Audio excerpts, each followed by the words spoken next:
સરકારી કચેરી કામના બદલામાં આવે રૂપિયાની માંગ અને ભ્રષ્ટાચારનો ખેલાતો આ કાળો ખેલ. કામ માત્ર ફી જોવા જઈએ તો છે 20 રૂપિયાનું, પરંતુ લાંચની રકમ માંગવામાં આવે છે હજારો રૂપિયા. જ્યારે સરકારી કચેરીમાં લાંચની જાળ બિછાઈ જાય છે ને, ત્યારે કાયદો કાયદાનું કામ કરે છે અને આવો લાચ્યો અધિકારી અને કર્મચારી આવી જાય છે એસીબી ના છટકામાં. આવું જ કંઈક બન્યું છે પાટણ જિલ્લામાં. જોઈએ ક્રાઇમ રિપોર્ટમાં.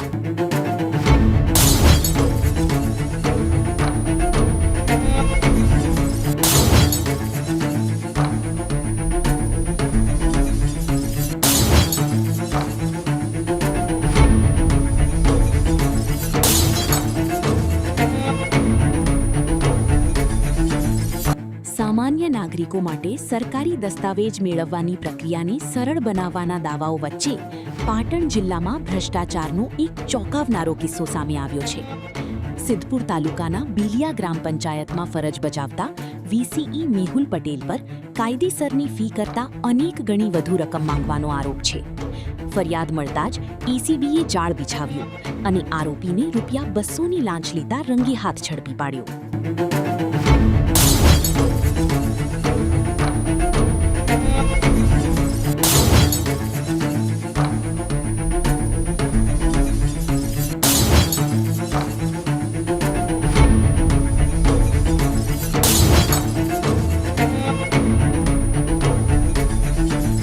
સિદ્ધપુર તાલુકાના બિલિયા ગ્રામ પંચાયતમાં વીસી તરીકે ફરજ બજાવતો મેહુલ ની સામે આરોપ છે લાંચ માંગવાનો.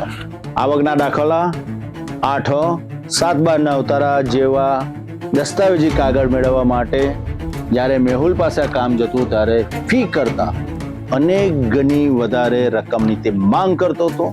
આ માંગ પૂર્ણ થાય તો જ દાખલા કાઢી આપતો હતો. વ્યાપક પ્રમાણમાં ફરિયાદો મેહુલ સામે નોંધાઈ. આખરે આ લાચ્યો કર્મચારી એસીબીના હાથે રંગે હાથે ઝડપાઈ ગયો.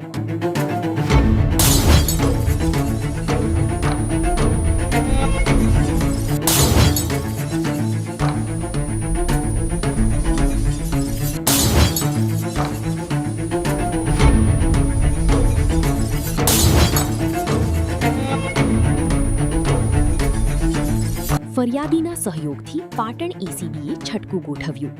યોજના મુજબ ફરિયાદી આરોપીનો સંપર્કમાં રહ્યો અને જેમ જ મેહુલ પટેલે ₹200ની લાંચ સ્વીકારી તેમ જ એસીબીની ટીમે સ્થળ પર જ દરોડો પાડી તેને રંગે હાથ ઝડપી લીધો.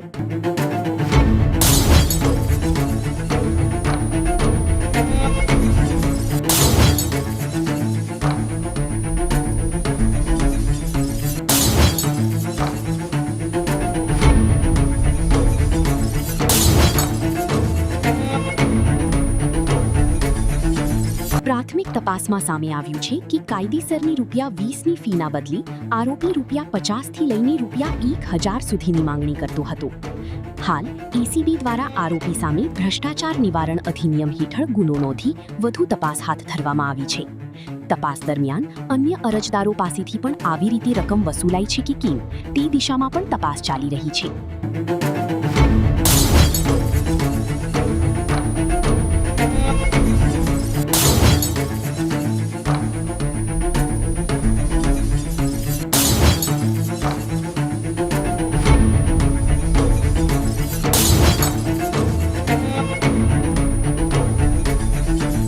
સરકારી કચેરીઓ ભ્રષ્ટાચાર મુક્ત બને, પારદર્શિતા વહીવટમાં આવે તે માટે સરકાર અને એસીબીની ટીમ સતત કાર્ય કરી રહી છે.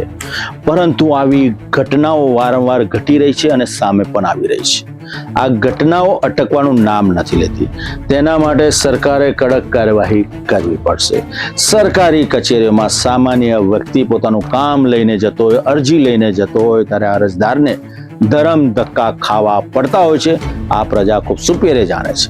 રૂપિયા આપ્યા વગર કામ થતું જ નથી અને ખુરશી પર બેઠેલો અધિકારી પોતાને સરકાર માને છે અને રૂપિયા આપશો તો જ કામ થશે તેવી વ્યાખ્યા સમજાવે છે. હર હંમેશા સામાન્ય નાગરિક આનાથી રસ્ત છે. એસીબીની ટીમ સુપર કામ કરી રહી છે અને આવા અધિકારીઓને જબ્બે કરી રહી છે, પરંતુ આપ સમજો કે લોકો સરળતાથી રૂપિયા આપીને પોતાનું કામ કરાવી લે છે, કારણ કે તેમને આ બધી ઝંઝટમાં પડવું નથી હોતું. અમુક લોકો સામે આવે છે અને ફરિયાદ કરે છે અને આવા કર્મચારીઓ ઝડપાઈ જાય છે, પરંતુ આનું પ્રમાણ સરકારી કચેરીઓમાં ઘટતું નથી. વ્યવસ્થા ચોક્કસ છે, પરંતુ ભ્રષ્ટાચાર પણ એટલો જ ફૂલ્યો ફાલ્યો છે. પગલા ભરાય છે, પરંતુ છટકબારીઓ પણ એટલી જ છે. કડક હાથે કાર્યવાહી થતી હશે, પરંતુ અસર ઓછી પહોંચી રહી છે. ચોક્કસપણે પગલા લેવાઈ રહ્યા છે, પરંતુ ઘટનાઓ ઘટતી રહે છે. હવે સરકારે વિચારવાનું છે કે કેવી રીતના આ ભ્રષ્ટાચારને નાથવો પડશે.